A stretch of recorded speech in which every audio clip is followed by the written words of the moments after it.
Buenas noches, mi nombre es Lina Marcela Sanguino Navarro, estudiante de Ingeniería Ambiental y Sanitaria. Mi grupo está conformado por Johan Sebastián Quintero Galvis y María Fernanda Carrillo Hernández.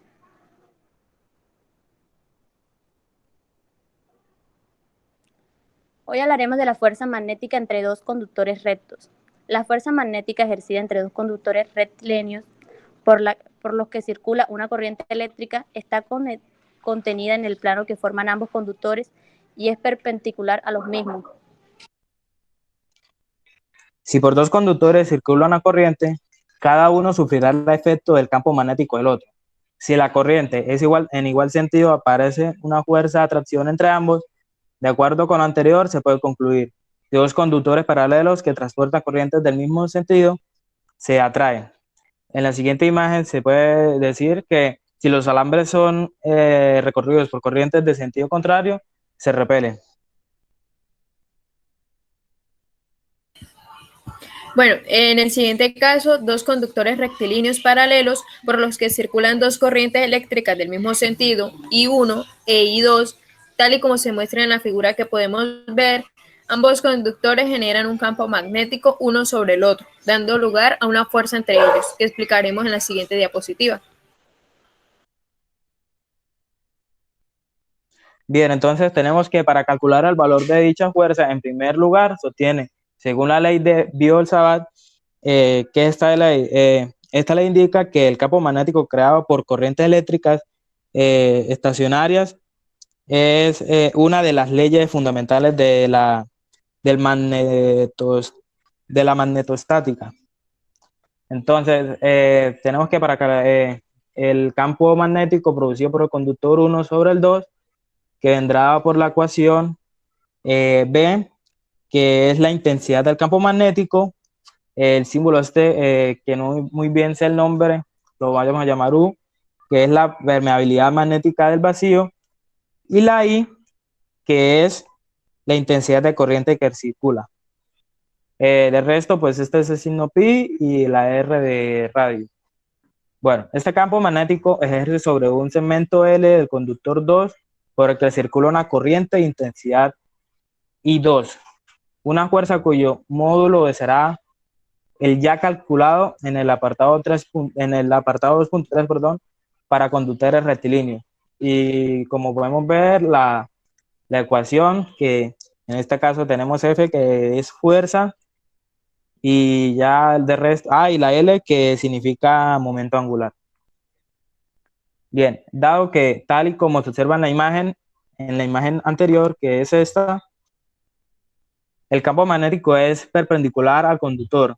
El ángulo formado en este caso será, y sustituyendo el valor de cálculo para el campo, que se obtiene mediante esta ecuación que podemos observar.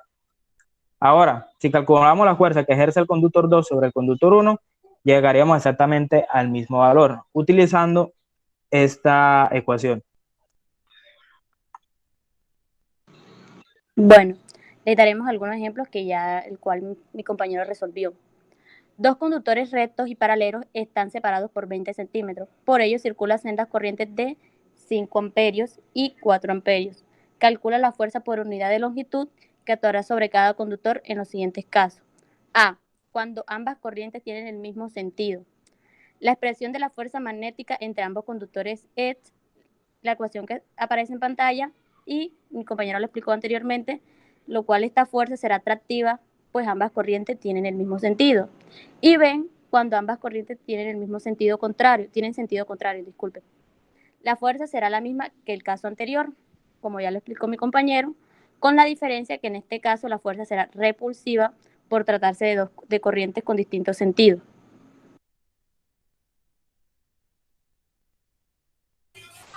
Bueno, aplicaciones de la fuerza magnética. Una de ellas es el cañón electromagnético.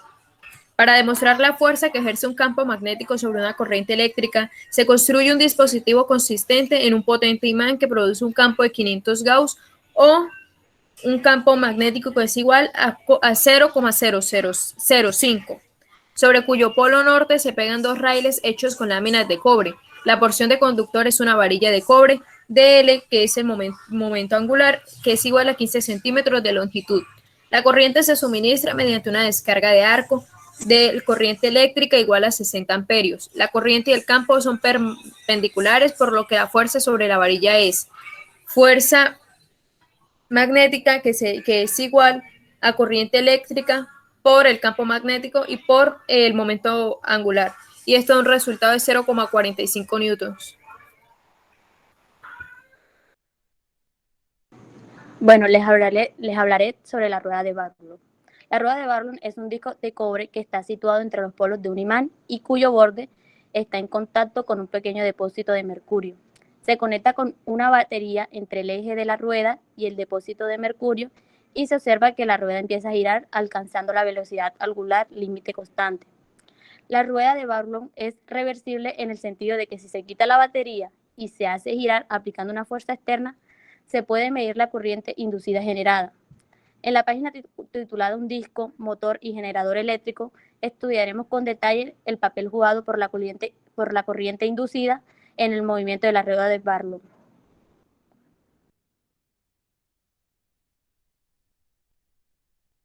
Bien, ahora tenemos el electroimán. El electroimán es un tipo de imán en el que el campo magnético se produce mediante el flujo de una corriente eléctrica, desapareciendo en cuanto cese dicha corriente. Los electroimanes generalmente consisten en un gran número de espiras de alambre muy próximas entre sí que crean el campo magnético. Hay que recalcar que para que esto funcione es necesaria una fuente de poder o de electricidad, que en este caso sería una pila.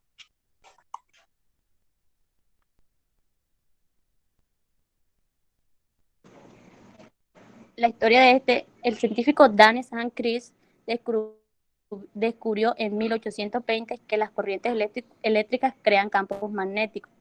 El científico británico William Struve inventó el electroimán en 1824.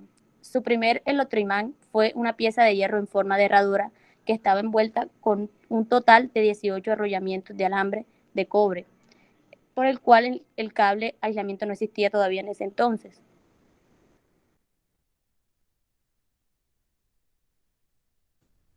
Bueno, un electroimán simple consiste en una bobina de alambre aislado envuelto alrededor de un núcleo de hierro. Como lo podemos ahí observar, está la puntilla, es algo simple, y un núcleo de material ferromagnético. Como el hierro sirve para aumentar el campo magnético creado, la fuerza de campo magnético generado es proporcional a la cantidad de corriente que atraviesan los arrollamientos. Bien, la principal ventaja del electroimán sobre un imán permanente es que el campo magnético se puede cambiar de forma rápida mediante el control de la cantidad de corriente eléctrica en el devanado. Sin embargo, a diferencia de un imán permanente, un electroimán requiere de una fuente de alimentación para mantener los campos. Como yo solo dije, es necesaria una fuente de energía como una batería. ¿Para qué se usan los electroimanes? Bueno, estos son componentes esenciales de muchos interruptores y se usan en los frenos y embargues electromagnéticos de los automóviles. Los frenos electromagnéticos se adhieren directamente a los rieles. Se usan electroimanes muy potentes para las grúas que se encargan de levantar bloques de hierro y acero.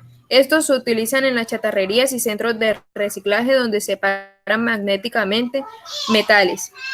También lo podemos ver en dispositivos eléctricos como motores, generadores, rieles, altavoces, discos duros, máquinas MRI, instrumentos científicos y equipos de separación magnética, como ya les había dicho, los de las chatarrerías.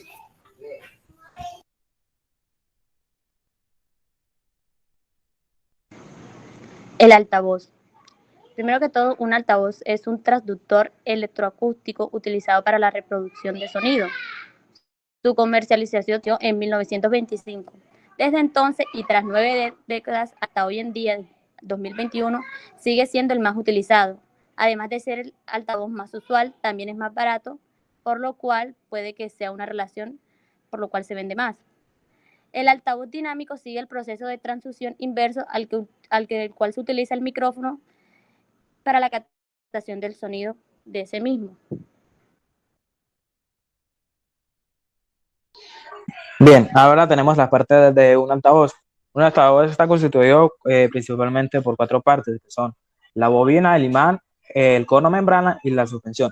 Bueno, tenemos que la bobina es la encargada de detectar la presencia de pequeñas corrientes en el circuito.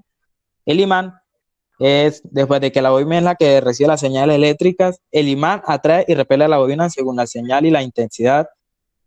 Después tenemos la membrana o cono, la cual su función es vibrar al moverse y con respecto a la obra que está situada enfrente de ella, genera así vibraciones de presión, que en pocas palabras son llamadas las ondas sonoras.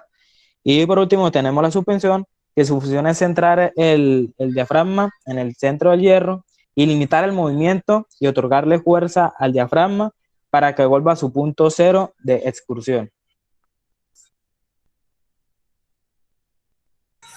Bueno, funcionamiento del altavoz. El comportamiento eléctrico. Bueno, la señal eléctrica musical proviene del amplificador, llega por el cable conectado y circula por la bobina del altavoz.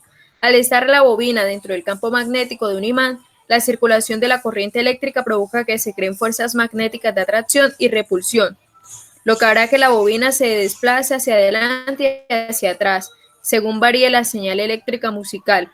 Este movimiento será el principio básico que podemos ver dentro de las funciones del altavoz. El comportamiento mecánico. El movimiento de la bobina adherida a la base del diafragma hace que éste se mueva de manera solidaria según ordene la señal eléctrica, debido a la masa de este conjunto móvil. ¿Cuál es el conjunto móvil? Es el diafragma, es la bobina, la suspensión y la elasticidad, y la pérdida de la suspensión. Este conjunto se comporta como un sistema resonante que acumula inercia y oscilará más fácil a una frecuencia determinada denominada frecuencia de resonancia, y que será uno de los parámetros importantes a la hora de diseñar la caja en la que va instalado el altavoz. El comportamiento acústico. Debido a este movimiento de la bobina solidario, que es el conjunto que ya les había explicado antes, que está conformado por el diafragma, la bobina, suspensión, la elasticidad y la pérdida de suspensión, el diafragma o cono también se oscila. Esta oscilación comprime y descomprime el aire frontal de la manera exacta como le indique la corriente eléctrica a la bobina. Es decir, ya estamos teniendo lo que queremos y es reproducir sonido, una variación de la presión del aire, de manera análoga a como indicaba la señal eléctrica original proveniente del amplificador. Gracias.